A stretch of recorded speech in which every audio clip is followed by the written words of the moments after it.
Hello friends, कैसे आप सब। आज मैं आपके लिए हॉकाई सीजन का दूसरा एपिसोड लेकर आया हूँ। वैसे पर्सनली एक बताऊं तो मुझे एपिसोड इतना अच्छा नहीं लगा, थोड़ा बोरिंग सा था। स्टोरी और भी अच्छी हो सकती थी, लेकिन कोई ना, चलो शुरुआत करते हैं। इस एपिसोड की शुरुआत भी वहीं से होती है जहाँ हमने पहला एपिसोड खत्म किया था। क्लिंट रोनिन के सूट में कैट को देखकर शॉक्ड हो जाता है और कैट को भी पहले तो विश्वास ही नहीं होता कि उसको पकड़ने वाला और कोई नहीं, एक एवेंजर है और वो भी हॉकाई, जो कि उसका फेवरेट था। तभी हॉकाई उससे पूछता है कि तुम्हारा नाम क्या है, तो वह बताती है कि वह केट बिशप है। जिसे सुनकर हॉकाई पूछता है, तुम तो एक बच्ची हो, तुम्हें ये सूट कहाँ से मिल गया। केट जवाब देने ही वाली होती है, तभी उनको पुलिस के सायरन की आवाज आती है और वे दोनों केट के घर पर चले जाते हैं। रास्ते में केट उसे बताती है कि ये सूट उसे होटल में ही हो रही एक नीलामी में मिला था, जहाँ कुछ लोग इसे चुराने के लिए आए थे। तभी मैंने उस सूट को पहन लिया था ताकि मैं किसी की नजरों में आए बिना वहां से निकल सकूं। बातें करते करते वे दोनों केट के घर पहुंच जाते हैं, जहां पहुंचकर हॉकाई केट को उसका सूट वापस करने को कहता है। केट अपने घर में अपने फेवरेट एवेंजर को देखकर बहुत खुश हो रही होती है और इसी खुशी में वह हॉकाई से भी उसका ऑटोग्राफ मांगती है। फिर सूट वापस देते वक्त हॉकाई केट से पूछता है कि किसी ने तुम्हारा चेहरा तो नहीं देखा ना, अच्छे से सोच के बताओ। तो केट बोलती है, नहीं, किसी ने भी मेरा चेहरा नहीं देखा, क्योंकि जो भी ये सूट पहनता था ट्रैक सूट माफिया जैसे बहुत से लोग इसके दुश्मन थे।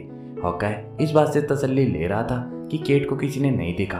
तभी उन पर एक हमला होता है और उस हमले में केट का पूरा घर जल जाता है। ये लोग वही लोग होते हैं जिन्होंने नीलामी में हमला किया था। फिर तभी केट और हॉकाई डॉग के साथ पीछे के रास्ते उस सूट को वहीं पर छोड़कर निकल जाते हैं ताकि केट को सुरक्षित किया जा सके। इसके बाद वे एक ग्रोसरी स्टोर से कुछ जरूरत का सामान लेते हैं, क्योंकि दोनों ही इस हमले के अंदर थोड़ा बहुत घायल हो जाते हैं और केट हॉकाई के साथ छुपने के लिए अपनी एक आंटी के घर पर चली जाती है। वहां पर हॉकाई केट को छोड़कर वापस उसके घर पर चला जाता है ताकि वह सूट लाकर इसका किस्सा खत्म कर सके। लेकिन वहां जाकर वह देखता है कि उसका सूट वहां से कोई ऑलरेडी ले गया है। फिर तभी उसे वहां एक क्लू मिलता है कि सूट कौन लेकर जा सकता है, तो वह वापस कैट के पास आ जाता है। कैट उससे सूट के बारे में पूछती है, लेकिन हॉकाई उसे कुछ भी नहीं बताता, बल्कि उसे डांटने लग जाता है कि तुम्हारी वजह से मेरा क्रिसमस बर्बाद हो गया है। हॉकाई का मूड देखकर कैट वहां से चली जाती है। फिर अगले दिन हॉकाई अपने बच्चों को वापस अपने घर भेज रहा होता है, लेकिन तभी उसकी बेटी कहती है कि आपने इस बार क्रिसमस हमारे साथ बनाने का वादा किया था। लेकिन तभी हॉकाई उसे प्रॉमिस करता है कि वह जरूर इस बार का क्रिसमस उनके साथ घर आकर बनाएगा। फिर तभी नेक्स्ट हम देखते हैं कि न्यूज़ पर अरमान की मौत की खबर आ रही होती है, जिसका कातिल रोनिन को बताया जा रहा होता है, क्योंकि उसे अरमान के घर से निकलते हुए किसी ने देख लिया था। ये न्यूज़ देखकर कैट हॉकाई से कहती है कि उसे अपनी माँ के पास जाना होगा, लेकिन इसके लिए उसकी सेफ्टी को देखते हुए वह उसको मना कर देता है। लेकिन तभी कैट उसे बोलती है कि उसे जाना ही होगा, क्योंकि उसकी मॉम की सिक्योरिटी की कंपनी है। अगर वह वहां नहीं पहुंची तो उसकी माँ उसे यहाँ पर ढूंढते हुए पहुंच जाएगी और वह वहां पर ज़्यादा सेफ भी रहेगी। इस बात पर हॉकाई उसे उसकी माँ के ऑफिस छोड़ देता है और साथ ही उसे बताता भी है कि हमारी आखिरी मुलाकात है, इसके बाद हम नहीं मिलेंगे। मैं सूट लेने जा रहा हूँ, जिसके बाद मैं घर पर चला जाऊंगा। जिसे सुनकर केट बोलती है, अगर मैं किसी मुसीबत में पड़ गई तो इसके लिए वह उसे अपना मोबाइल नंबर सिर्फ इमरजेंसी की यूज के लिए देता है। फिर केट अपनी माँ के पास पर चली जाती है। वह अपनी माँ से कुछ बोलने ही वाली होती है, तभी वहां पर उसका अंकल जैक भी आ जाता है। जैक को वह वहां देखकर थोड़ा शॉक्ड हो जाती है, क्योंकि अभी अभी उसके अंकल अरमान की मौत हुई थी और वह बड़ा नॉर्मल बिहेव कर रहा था, जिसे देखकर कैट को उस पर शक होने लगता है। फिर तभी हम देखते हैं हॉकाई अपने सूट के सुराग का पीछा करते हुए NYC लार्पर्स नाम के एक कैंप में पहुंचता है, जहां पहुंचते ही उसे वह सूट भी मिल जाता है, लेकिन उसे वहां एंट्री नहीं दी जाती, क्योंकि वहां कुछ लोग अपने आप को हीरो और विलन समझकर आपस में लड़ने की एक्टिंग कर रहे होते हैं। ऐसा कुछ वहां पर चल रहा होता है। उस सूट को पाने के लिए हॉकाई को भी उनके रूल्स फॉलो करते हुए वहां पर जाना पड़ता है। वह जब उस सूट पहने हुए बंदे के पास पहुंचता है तो हॉकाई उससे वह सूट मांग लेता है, लेकिन वह बंदा उसको सूट देने के लिए मना कर देता है और उसके सामने एक शर्त रखता है कि वह हॉकाई को मारने दे, ताकि सबके सामने उसकी पॉपुलैरिटी बन सके।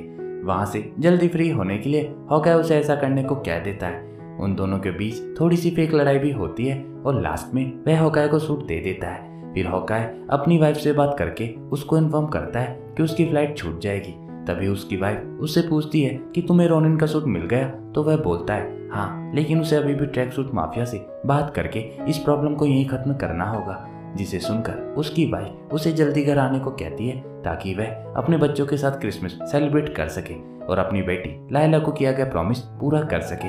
फिर हमें कैट को उसके अंकल जैक और उसकी माँ के साथ डिनर करते हुए दिखाया जाता है, जहाँ कैट बातों ही बातों में जैक की तारीफ करके उससे उसके सीक्रेट्स निकलवाना चाहती है। वह बातों ही बातों में उससे निकलवा लेती है कि उसे तलवारबाजी का बहुत शौक है और उसके पास काफी तलवारें भी थी।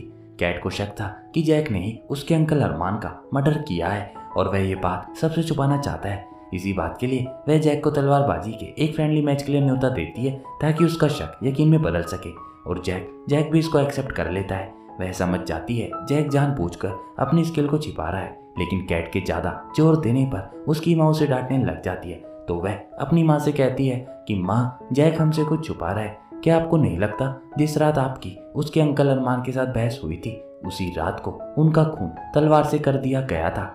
आखिर कितने खून न्यूयॉर्क में तलवार से होते हैं?